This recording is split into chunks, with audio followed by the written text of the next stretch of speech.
I don't know who gets to go off first, but I'm going to do that because I get to ask the questions. I'm not the questioner usually. Usually I'm the person trying to give answers. All right. Have you ever watched Mr. Rogers' Neighborhood? There's a little train, and there's the little king, and he, the king is always right. Right as usual, King Friday. My kids say right as usual, King Romney.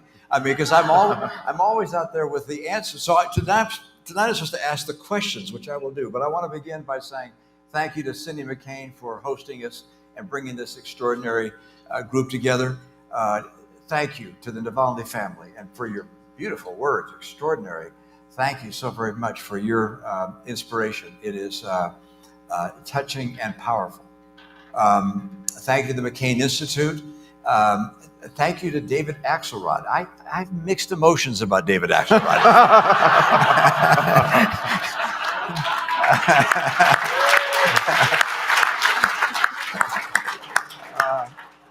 I appreciate the Secretary of State and his leadership very much. And we're fortunate to have a Secretary of State who's a thoughtful, perceptive, intellectually curious, devoted person, dedicated, determined, indefatigable, who has traveled the world time and time again. Not a person of bombast, but a person who listens and is soft-spoken. We are very fortunate to have a man of the kind of quality, experience, and character as our current Secretary of State, Secretary Antony Blinken. Thank you.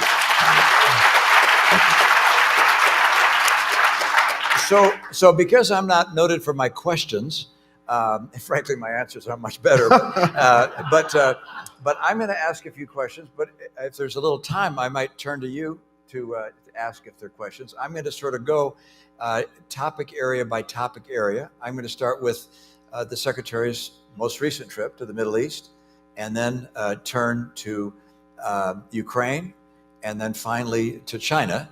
And so if there's someone has a question on one of those topics, sort of, I'll take a breath, and you can, and please ask questions that are interesting to you, but also you might think to the entire audience. First, I'm just going to talk with regards to the trip to the Middle East. Give us the lowdown. Give us the rundown. What is happening there? What's happening among the Israeli people? What is Bibi Netanyahu thinking? What's happening with Hamas? What kind of a deal has been put on the table? What is it, the people, the leadership in Qatar? You see, I can get all my questions out. I mean, give us a full lay of the land, and then we can sort of probe areas of interest. Mitt, thank you. And before trying to tackle that multi-part question, actually, it sounds like the reporters in my pool who managed to get in 5 questions for one. First, let me say how wonderful it is to be here and to be with a truly remarkable group of people.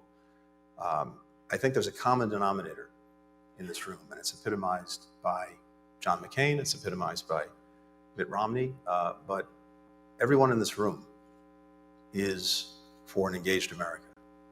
Everyone in this room believes that our engagement, our leadership matters, makes a difference. And that commitment is more important than it's ever been. That's what I'm seeing and feeling around the world. Now, it may be that years from now, people come back here and look at this group, and it's the La Brea tar pits of internationalists and institutionalists. But we're fighting to make sure that's not the case. And no one has fought harder than the gentleman sitting to my right. Now, I was going to say thank you for reading the lines that I wrote. I appreciate that. But I think you all know, the country all knows, Mitt Romney is a man of extraordinary principle, married to extraordinary pragmatism. It's a rare combination. And I've gotten to see that up close these last few years. You've been in the Senate, but for me, it's an honor to share the stage with you. So thank you. Thank you. And to the entire McCain family, starting with Cindy, following in the footsteps of John McCain. There too, I've gotten to work with Cindy these last few years. You are doing what is maybe the greatest calling anyone could have, which is trying to make sure that parents can put food on the table for their kids. And when it comes down to it, nothing matters more than that. So to you, to the entire family that remains so engaged, it's wonderful to be here and to share this evening with you. Now, I have to tell you, and maybe the Middle East is actually, it's a perfect segue to the Middle East. But let me just say quickly, before we were coming out here, we were listening, Dasha, we were listening to you. And the senator and I had the same reaction. Let's go in the other direction because we don't want to follow Dasha. Thank you for your extraordinary profile in dignity and in courage. And I can only imagine how proud your dad would be of you.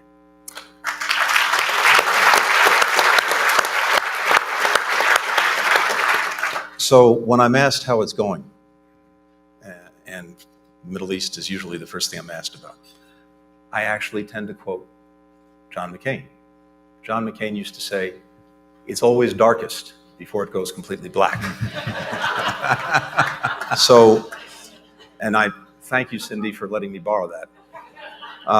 But now to get serious for a minute. So in this moment, the best thing that can happen would be for the agreement that's on the table, that's being considered by Hamas, to have a ceasefire, the release of hostages, the possibility of really surging humanitarian assistance to people who so desperately need it. That's what we're focused on. And as I was talking to various colleagues this morning, and I see one of my closest colleagues, John Feiner, the Deputy National Security Advisor here, we await a response from Hamas. We await to see whether, in effect, they can take yes for an answer on the ceasefire and release of hostages. And the reality in this moment is the only thing standing between the people of Gaza and a ceasefire is Hamas. So we look to see what they will do. In the meantime, even as we're doing that, we are working every single day. The President's working every single day to make sure that we are doing what we can so that the people in Gaza who are caught in a crossfire of Hamas's making get the help, the assistance, the support they need. And we're doing that with partners like the World Food Program. And of course, we're working with many other governments. We're working with Israel. I was just there, as you said, and I got to see firsthand some of the progress that's been made in recent weeks in actually getting assistance to people who need it. Progress is real. It's still not enough. And we are trying to make sure that in everything we do, we're supporting those efforts. If you step back, I think we've seen a few things in the last few weeks. Some incredibly promising, others incredibly daunting. And to start with the daunting, we now have, with Israelis and Palestinians, two absolutely traumatized societies. And when this conflict ends, building back from that trauma is going to be an extraordinary task. We also see in all directions, and I think we're seeing this not only in the region, we're seeing it around the world. To some extent, we're seeing it in our own country. Maybe the biggest poison that we have to fight constantly, and that is dehumanization. The inability to see the humanity in the other.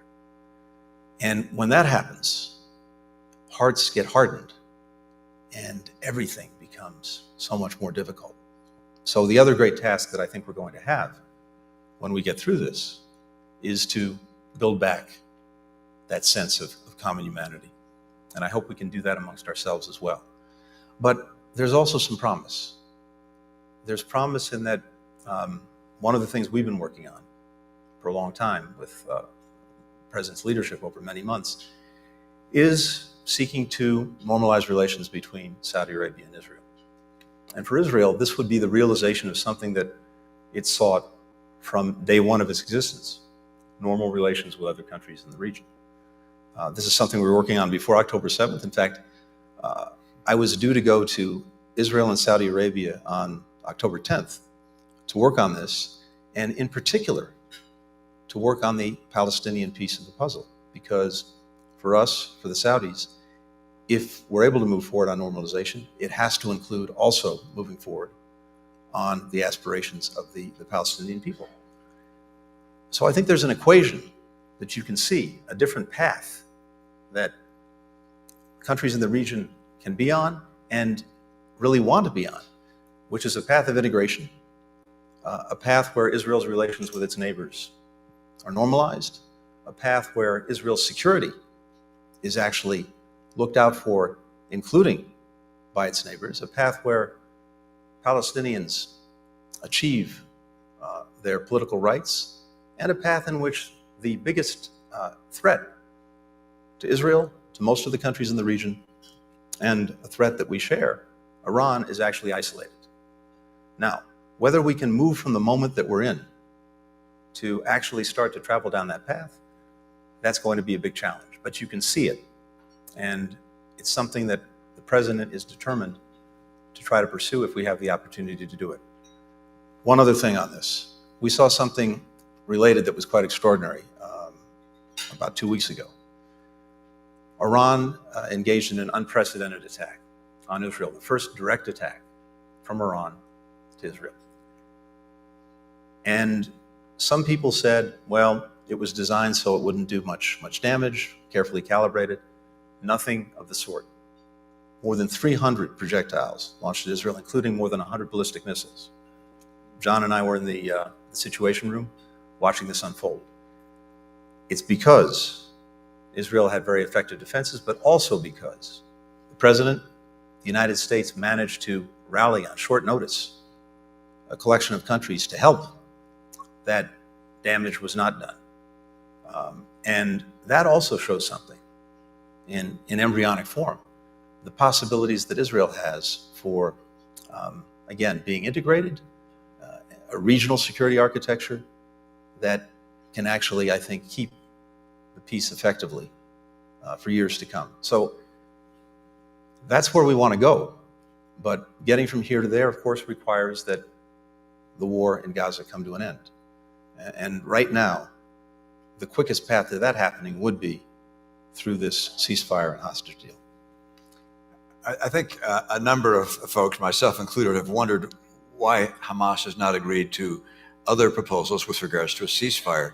What are we misunderstanding? What is their calculation? Why are they hesitating? This, I mean, we read about what's being proposed. It sounds like a no-brainer, but they must have a different calculation. What is going through their head?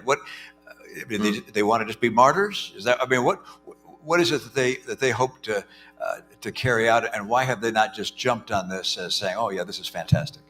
One of the challenges we have, of course, is that the leaders of Hamas that we're indirectly engaged with, through the Qataris, through the Egyptians, are of course living outside of Gaza, living in Qatar, living in Turkey, other places. And the ultimate decision makers are the folks who are actually in Gaza itself, with whom none of us have direct contact. So trying to understand what they're thinking is a challenge. Now, we have some sense of it, but it's far from perfect. And there are different theories about what's actually motivating their decisions in this time. It's something we're constantly trying to get at. But I can't give you a definitive answer. And I think we'll see, depending on what they actually do in this moment, whether in fact the Palestinian people, whom they purport to represent, if that's actually true. Because if it is true, then taking the ceasefire should be a no-brainer, as you said. But maybe something else is going on, and we'll have a better picture of that in the coming days. Tell us about Bibi Netanyahu and what his position of power is, how he's seen among the Israeli people, what the level of commitment is in Israel for them to go into Rafah, to continue this effort. Where is he if this, I'm going to take the if out. I was going to go back to the ceasefire, but what's his political posture now in Israel? Well, I think, as everyone knows, this is a complicated government. It's a balancing act when you have a coalition.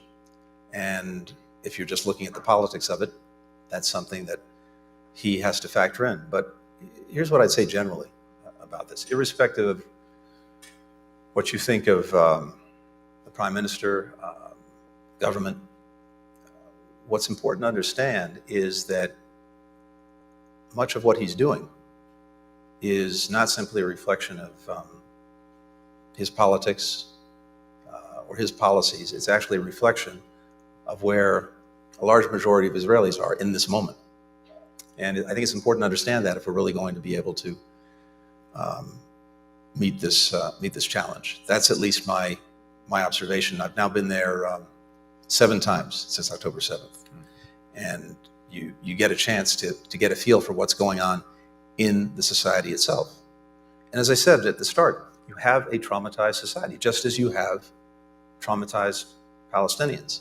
And breaking through that trauma in real time is an extraordinary challenge.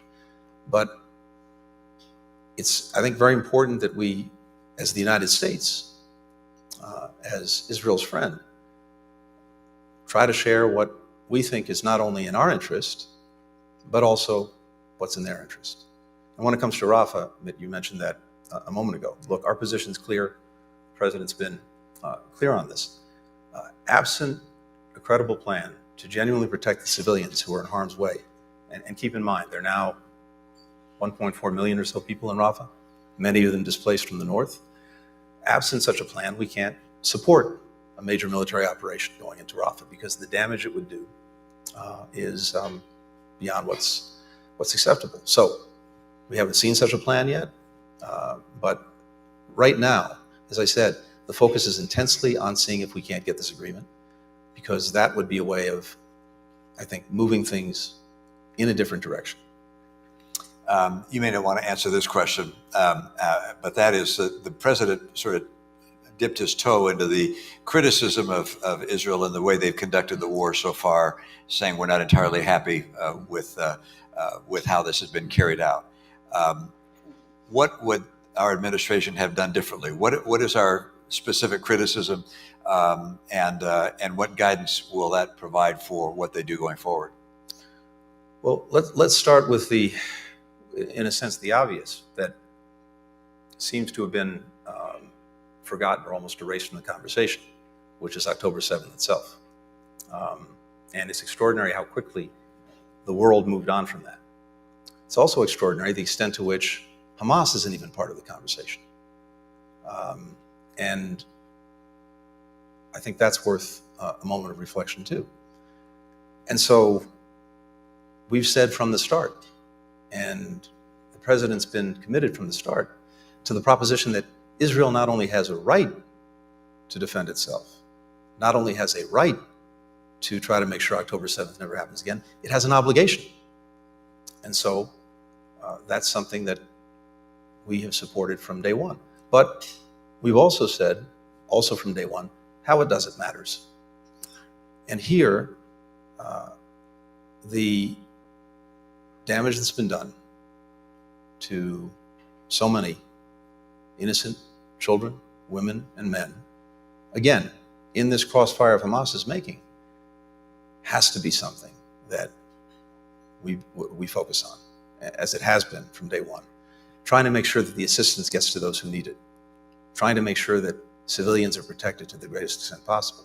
Now, everyone here knows that this is almost a unique challenge, because when you have an enemy, a terrorist group like Hamas, that embeds itself with the civilian population in ways that we really haven't seen before, and that is hiding in and under mosques, schools, apartment buildings, it's an incredibly tall order.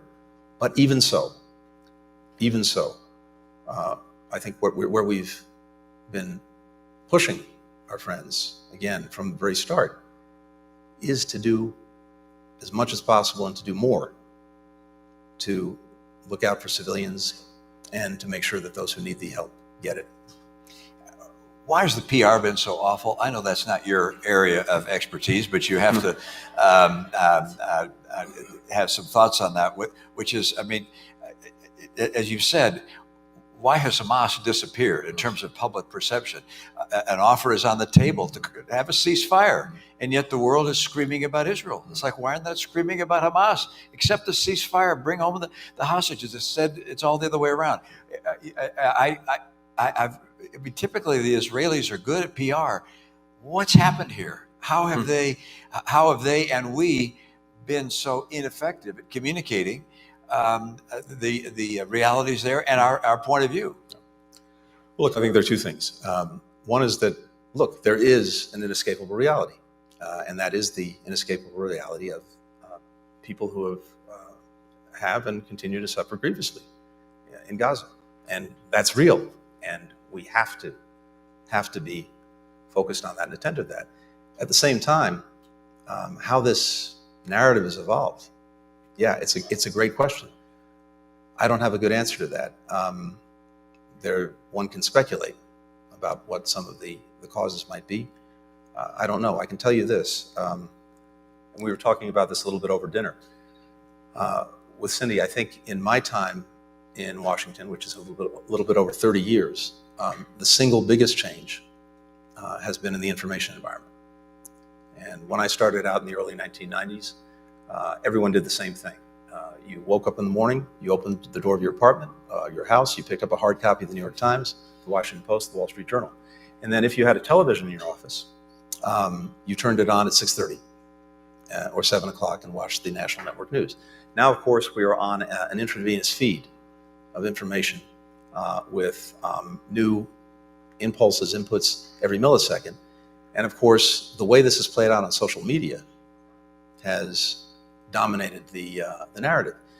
And you have a social media ecosystem environment in which context, history, facts get lost, and the emotion, the impact of images dominates. And we can't discount that. But I think it also has a very, very, very challenging effect on the narrative. Yeah, a small parenthetical point, which is some wonder why there was such overwhelming support for us to shut down potentially TikTok or other entities of that nature. If you look at the postings on TikTok and the number of mentions of Palestinians relative to other social media sites, it's overwhelmingly so among TikTok broadcast. So I'd note that's of real interest, and the president will get the chance to make action in that regard. The president also spoken about our commitment to a two-state solution, and a number of people have said to me, that's impossible. And Bibi Netanyahu has basically said that's impossible. Is it possible to have a two-state solution? What kind of, I mean, I know that's far from where we are right now. It's like a whole different realm, but is that essential to, if you will, beginning normalization relations with Saudi Arabia and with others to say, hey, here's a vision, here's some steps we might get to.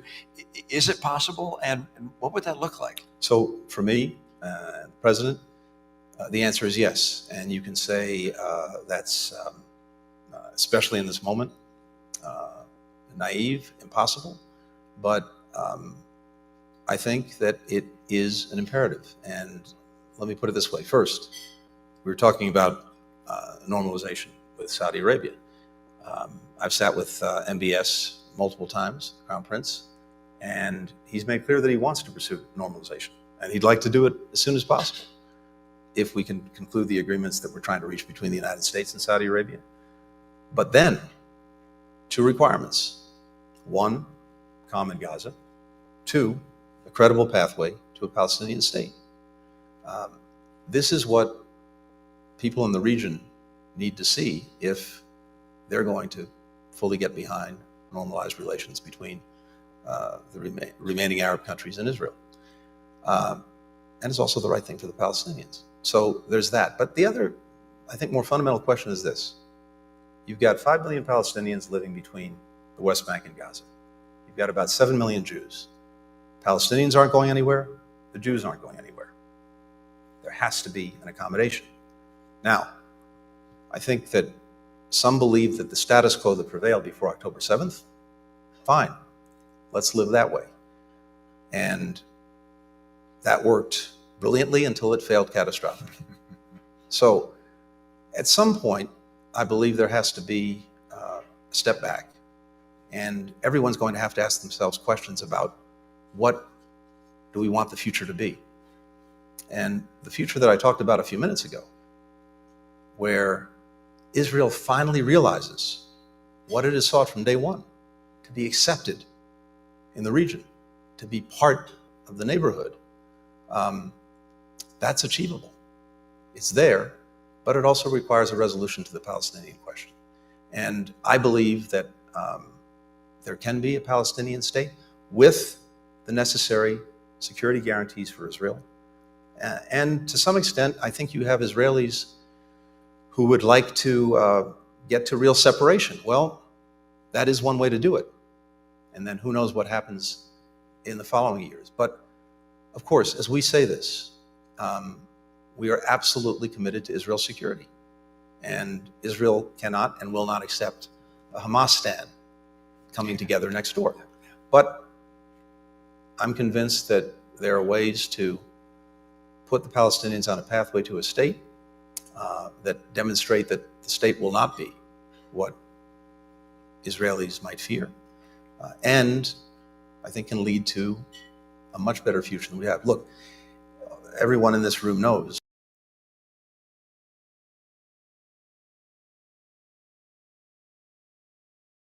oversimplify. After the creation of the State of Israel, you had decades of basically Arab rejection. That went away with Egypt and Jordan making peace and others following. Then you had some decades, in effect, of Palestinian rejection because deals were put on the table, Camp David, Ehud Olmert, others, that would have given Palestinians 95, 96, 97% of what they sought, but they were not able to get to yes. But I think the last decade or so has been one in which maybe Israelis became comfortable with that status quo. And as I say, I just don't think it's sustainable. Yeah. Anyone else? Topic, Israel, Middle East? Yes, sir. You got to be real loud. I'm going to repeat it, but it's got to be short, too. All right, it's very short. You talk about Israel, Palestine, Saudi Arabia being such a key U.S. ally in here. What do you see with China, Taiwan, India, Japan, kind of doing the same thing that Saudi is doing, and what are the efforts we're doing towards that? And what are the complications that you're running into trying to overcome the China threat and the Russia threat with those allies? Maybe that's a great segue. Did we There get you a segue? go ahead. Yeah, please. All right. Well, just a few things to say here. First, with China, just before Please. we were in the Middle East, Yeah. we were in China, and about a little less than a year ago, I took a trip at a time when we had been very disengaged, and I think that one of the things that President Biden believes is that we have an obligation to try to manage this relationship responsibly. We're in an intense competition with China. And of course, for Americans, there's nothing wrong with competition as long as it's fair. Hopefully it actually brings out the best in us. But it is a real competition. But we also have a profound interest in making sure that competition doesn't veer into conflict. And that actually starts with engagement. And so we really began a process of re-engagement with our eyes wide open. And a number of my colleagues followed. And then, of course, most important, President Biden and President Xi met at the end of the year in San Francisco on the margins of the APEC meeting. And what we've tried to do, first and foremost, is to reestablish regular dialogue at all levels. One of the most important pieces of this was reestablishing military-to-military communications, because the quickest way to get into an unintended conflict is not to have those conversations happening. That's been fully restored. We look for areas where we might actually cooperate, where it happens to be in our mutual interest to do that. I'll come back to this in a second because we found a couple. But mostly, it's so important because you want to be able to be extremely clear, extremely direct, extremely explicit about your differences and your intentions. And we have a world of differences, but it's better to be talking about them directly than it is to remain disengaged. And so what I found, including in this most recent trip, was that we're able to engage on those differences in a very clear way. It's not that we resolve them, but at least we might have a better understanding of each other's intentions, and that's important. Second, something else has changed. And this is something that we've talked about a lot, and that the Senator has been an extraordinary leader on in the Senate. The relationship with China, as I said, for us is arguably the most consequential, maybe the most complex. And I think it's very hard to put it on a bumper sticker. I said competition a moment ago. That's probably the closest we have to a defining word, but there's also contestation. And there's some areas where we cooperate, because again, it's in our mutual interest to do so. In each of those areas, what makes the most sense for us is to be able to approach China from a position of strength. And that's the biggest difference, I think, that we've seen in the last few years, because we came in with the proposition that we needed to do two things in order to be able to engage China from a position of strength. One was to make investments in ourselves. And you've seen that with infrastructure. You've seen that with the CHIPS and Science Act. And by the way, we have an extraordinary partner in Arizona State University for CHIPS and Science. That's been a remarkable thing to see. You see it with other work that's been done, including on a bipartisan basis with Congress, which is also a nice thing to see these days. The flip side of the coin is the part that I'm in part responsible for, and that's alignment with our allies and our partners. From where I sit right now, we have a greater convergence with key partners in Europe, in Asia, and even beyond on how to approach China. And I can tell you that it's something that our counterparts in Beijing know, notice, don't particularly appreciate, but it's a very powerful reality. If you're dealing with China on economic issues where you have a real difference, as we do in so many areas, if it's the United States alone, we're what, 20, 25% of GDP. If we have alignment, convergence with European partners, Asian partners, it might be 50, 55, 60% of GDP. That's a very heavy weight and much harder for China to ignore. So that's what I'm seeing right now, and it's making a difference. Last thing on this, I mentioned that it makes sense where we can to cooperate if it advances an interest. So right now, the biggest killer of Americans aged 18 to 45, not guns, not car accidents, not cancer, it's fentanyl. Every single community in this country has been affected by it. 40% of Americans know someone who's died from an opioid overdose. That's the impact. And of course, we know that a big part of the problem, of course, has to be solved here at home, as we're doing by investing a lot in awareness, in treatment and prevention, law enforcement. But the other big side of the equation is supply. And how this works, as everyone knows, is you've got the ingredients that go into making a synthetic opioid, chemicals that may be made halfway around the world, in this case in China, and made for perfectly legal reasons, but then get diverted into a criminal enterprise and into the synthesis of fentanyl, comes into the country, kills our friends and neighbors. So China's a critical actor in this. And we had been putting a lot of pressure on China to take action against some of the enterprises in China that are engaged in producing these chemicals and then illicitly transferring them to use in making fentanyl. But usually, you have a chance at getting even more done if you can find a way to do it cooperatively. So the President spent hours with President Xi on this and made clear our determination, one way or another, to get to the bottom of this, and also shared that what we're seeing around the world is a problem for which we've been the canary in the coal mine is now manifesting itself in so many other places. The criminal enterprises that have saturated our market, they're trying to make markets in Europe, in Asia, in Latin America.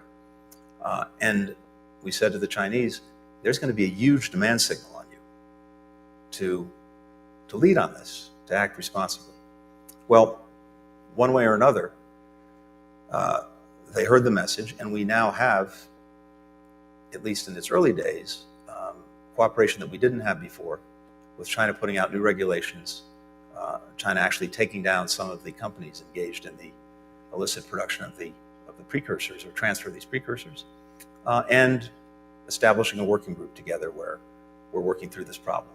Now, again, they have their own reasons for doing this, and unless it's sustained, and unless we see certain other actions taken, it won't produce the results that we need, but at least it's a start. So I share all of that, and sorry for going on, just because I think it's important to see the relationship in 360 degrees. And all of that with eyes wide open, because this competition is not going anywhere for a long time. If we're approaching it from a position of strength, we'll do very, very well. The Secretary has been kind enough to listen to me on the topic of China, invited me to come by his office and spend some time. And given the fact that my real career was in the world of business, I sort of look at China from a business standpoint and believe that if I were crafting a strategy for a country or a company, I would look at China and say, brilliant, what an extraordinary job. You don't have to live by our rules, our regulations, our antitrust laws, and you've done everything that a good robber baron would do in this country at the turn of the century, 1800s to the 1900s. And I wonder if we figured out kind of how to deal with this, how to confront it, because their ability to mount a military, they spend about as much on their military each year as we do. According to our intelligence community, they spend about $800 billion a year. AEI says 810 billion, all right, but that's close to where we are. We're 850, and so they're buying a lot more equipment than we are. So, but their ability to spend that is a function of an extraordinary economy, and even though it's not as big as ours, they generate massive cash that allows them to make this kind of investment there. And then around the world with Belt and Road, spend $1 trillion. We don't spend $1 trillion on ourselves. They spend it around the world. And one of the things they did, they, not following the Sherman Antitrust Act, they said, we're going to take over one industry after the other. They had 5% of the world steel business. Now they have 54% of the world steel business. They've taken over the aluminum business. They've taken over the nickel business. They've taken over rail cars. They've taken over buses. They just boom, boom, boom, boom, one after the other. And they keep it going. And when you, by the way, monopolies, you make a lot of money with a monopoly, and you drive the American businesses and the Western businesses out of business. And then I don't know how many years ago, they said, you know what, the world is going to go towards the electric world, solar panels, batteries.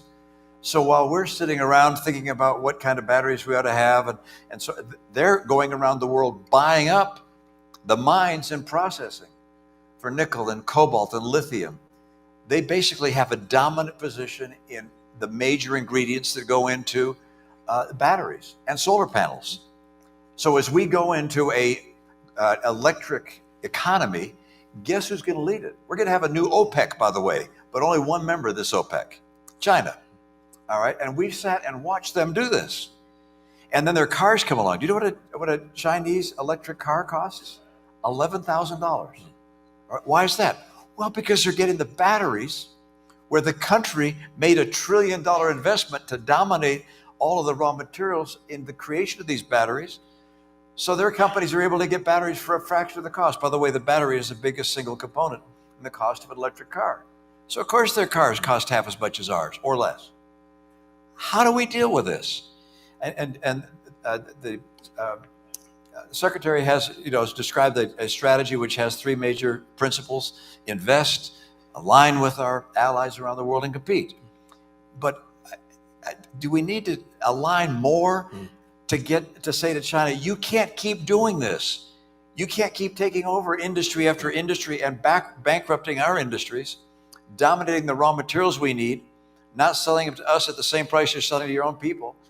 You can't have access to, what do we do? How do we deal with this economic juggernaut that I think is brilliant, but they shouldn't be allowed to do it and have access to our market? I believe in free markets, but you can't have a free market if one person is not playing by the rules of free markets.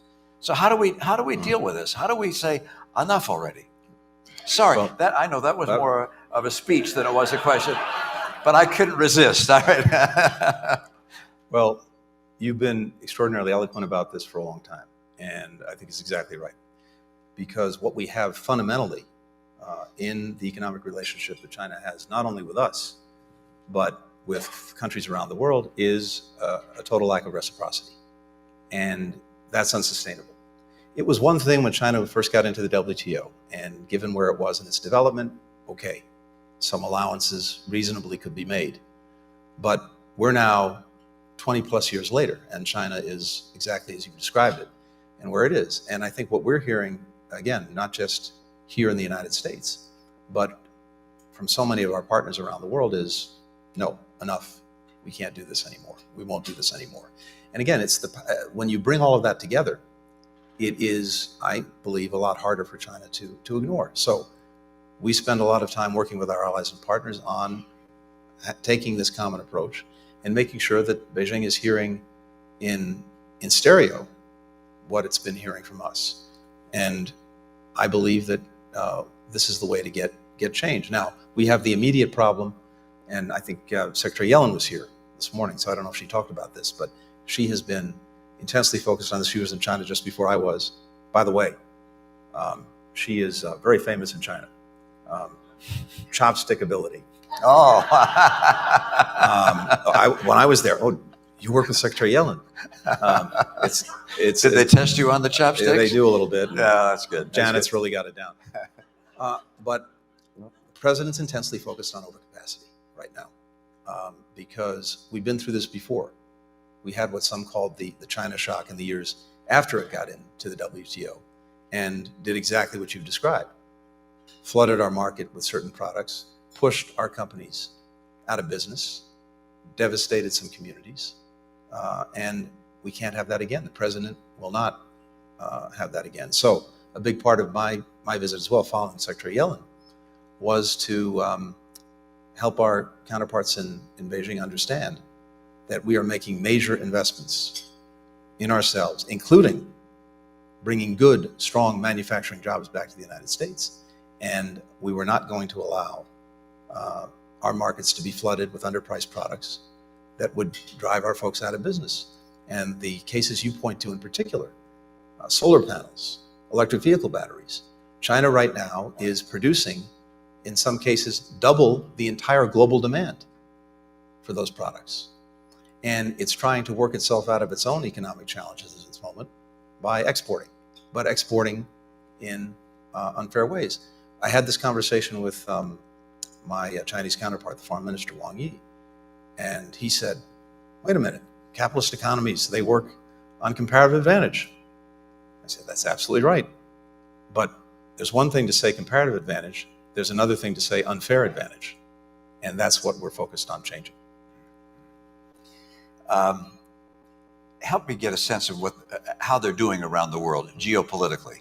I hear stories. I'm sure each of the people here have heard one or the other stories about how China's all over Africa, China's all over Latin America, it's all over the Caribbean. That everywhere you turn, they're Chinese here, the Chinese there, and yet in their own neighborhood, they seem not to be doing so well with the Philippines and the Vietnamese and the South Koreans and the Japanese and the Australians. I mean, they seem to have badly misjudged what's happening right around them. Are they doing really well in Africa and Latin America and the Caribbean? Or, I mean, sort of how are they doing geopolitically? Well, I think there are a few things going on. First, of course, as you mentioned earlier, and as you mentioned a few minutes ago, they've been engaged for a long period of time in their Belt and Road program, making major investments in different parts of the world. It's had real successes over time in terms of positioning them economically and positioning them strategically. The two things are, I think, very much married. But we've also seen two things. The way that these investments have been made, in many cases, not all cases, but in many cases, piling countries with debt, bringing in workers from China to take on the jobs instead of having local workers take them on, building things to substandards, bringing, shall we say, a disregard for workers and the environment with it. That also begins to have an effect. So I think countries appreciate the magnitude of the investment They appreciate the rapidity with which China is able to act, something that is not our forte, but I want to come back to that in a second. But then there is often a price to be paid later. Now, I think China is trying to adjust because it's gotten pushback as people start to realize some of what these investments mean. The other challenge that it has is it actually has less money to invest in this moment because it has its own economic challenges. But we're also not standing still. And you mentioned that the imperative of critical minerals and the building blocks of the 21st century economy. We put together something called the Mineral Security Partnership, where we've gotten now more than 14 countries to work together, to look together, and potentially to invest together around the world in projects to make sure that we can build our own resilient supply chains and not be dependent on any one part of the world, whether it's China or anyone else. And we now have several dozen projects that are either moving forward or that we're actively looking at. And ultimately, our comparative advantage in this area is the private sector. We're never going to compete with China on a state-to-state level, dollar for dollar. That's not the nature of our system. Our system is making sure that, and one of my jobs, one of the State Department's jobs, is to try to make sure that we are helping open the terrain for American investment, for American business. And that's exactly what we've got the tools of government focused on now, is in ways that we haven't before. Development Finance Corporation, other parts of the government are focused on trying to be more effective to serve as guarantors or as catalysts for the private sector. But the critical difference is doing it with other countries. The president put together something with the G7 countries, Partnership for Global Investment and Infrastructure. And it's the same basic idea. Any of us acting alone, it's going to be hard to match what China's doing. When we can work collectively, marshal our resources, or as necessary, have some of us active in one place, others in another, that's the way I think you get it dealing with some of the advantages that China's shown in recent years. Pacific Islands are a really good example of this. China covers a lot of ground in the Pacific Islands, maybe more ground than we can cover ourselves, although we've made a major investment there. The president's had 2 summit meetings with all of the Pacific Island leaders at the White House. But when we're working in cooperation and collaboration with Australia, with New Zealand, with Korea, with Japan, with India, we cover a lot of ground. You're seeing that play out. You're seeing that play out with undersea cables. You're seeing that play out in our ability to help deliver some of the things that people in those countries want. And the last thing is this. In diplomacy, it's often more effective to say to a country, we're not asking you to choose, we want to give you a better choice. And then you make up your mind. So our responsibility is putting together that better choice. There's a clock up here that's telling me how long I get to go. It says 0, 0, 0. But from the very beginning, no. But we sat down, it said 0, 0, 0. It's been 0, 0, 0 the whole time. So someone give me the signal. If they're, I'm getting this signal. I'm going to ask one question. That's my chief of staff, Liz. Thank you, Liz. It's like 0. What am I supposed to do with 0? And that's, help us with Ukraine, your perspective on Ukraine, which, I mean, in my party, there are people, and I do not understand the argument. I got to be honest. I do not understand how anyone can argue that we shouldn't provide weapons to Ukraine. I can't. I listened to, they've changed their argument over time from one, the Europeans should do more. Well, the Europeans are doing more. We don't have enough resources. We go from argument to argument. But more recently, it is that there's no way for Ukraine to win, that providing funding for weapons is going to lead to nothing but a continuation of the status quo.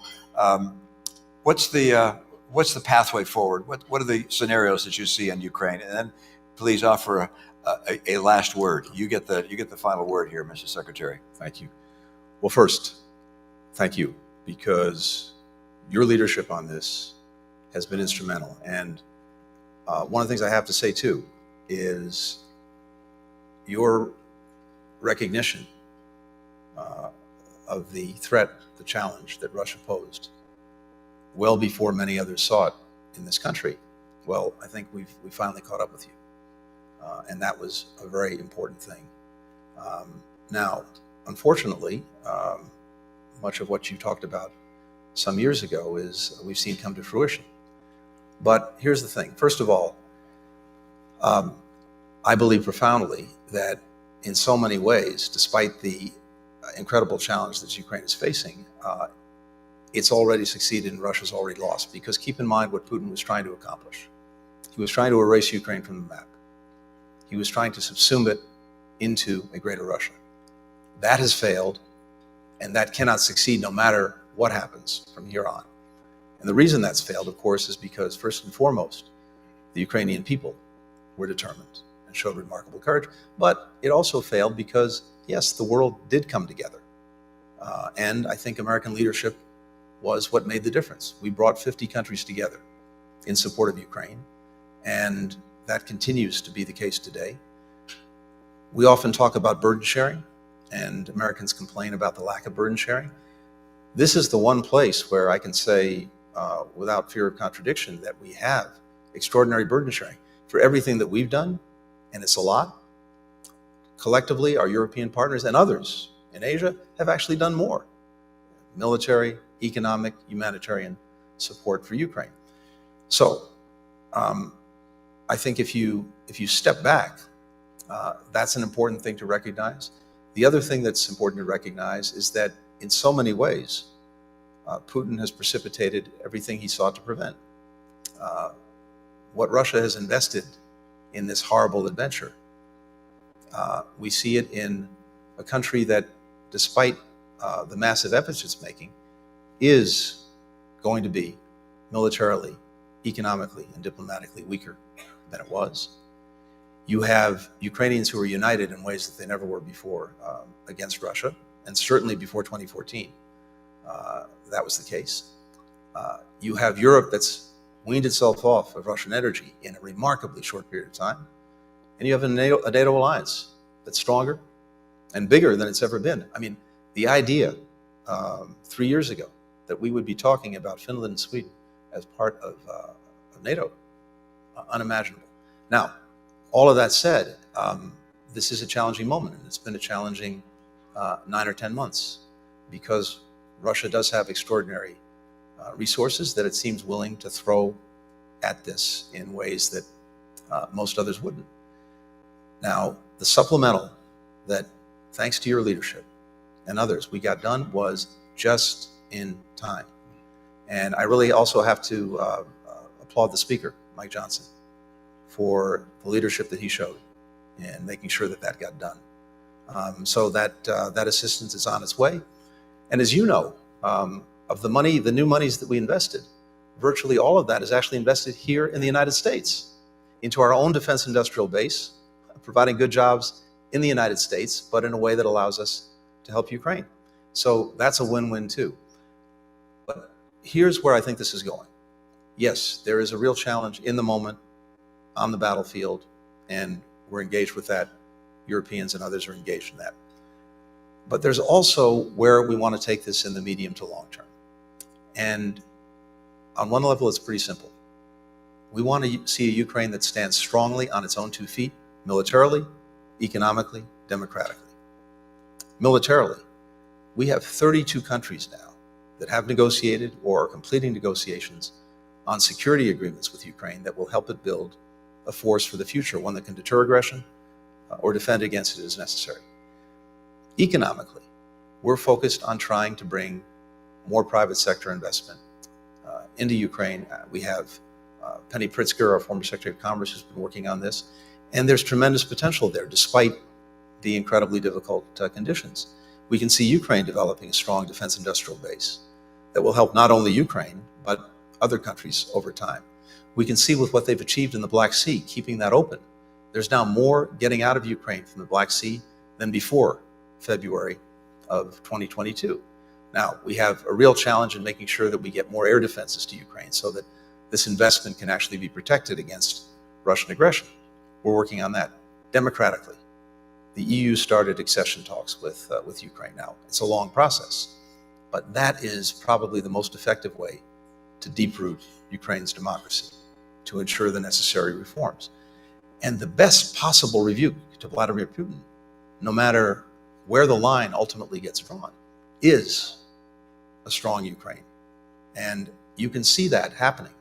I'm convinced that as long as we continue the support, we can and get there. We can and will get there.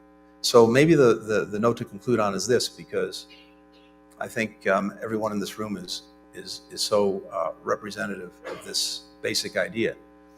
What I see and hear around the world, as I have the incredible privilege of helping to represent the country, traveling around, is an ongoing thirst for American engagement and for American leadership. And even the countries that are complaining about what we're doing in any given moment or don't like a particular policy still want us. And as we look at it, there's a basic choice. We can continue to engage and we can continue to lead. Or if we don't, we know one of two things is going to happen. Someone else will, and probably not in a way that advances our interests and values, or maybe just as bad, no one will. And then you're almost guaranteed to have a vacuum filled by bad things before it's filled by good things, and that will ultimately come back to bite us. So, as I see it, there's now a greater premium than there's been in the time I've spent in Washington on American leadership. And we have to find ways to come together to assert that and to carry it forward. I also think there's a greater premium than ever before on finding ways to cooperate and coordinate with other countries, and beyond countries, private sector, organizations, because for all of our power, for all of our strength, we can't effectively deal with most of these challenges if we're doing it alone. So we can't go it alone, and we can't go away. And that's what we're determined to make sure we're focused on as we carry on these next months. Ladies and gentlemen, the United States Secretary of State. Thank you. Thank you, sir. Thank you.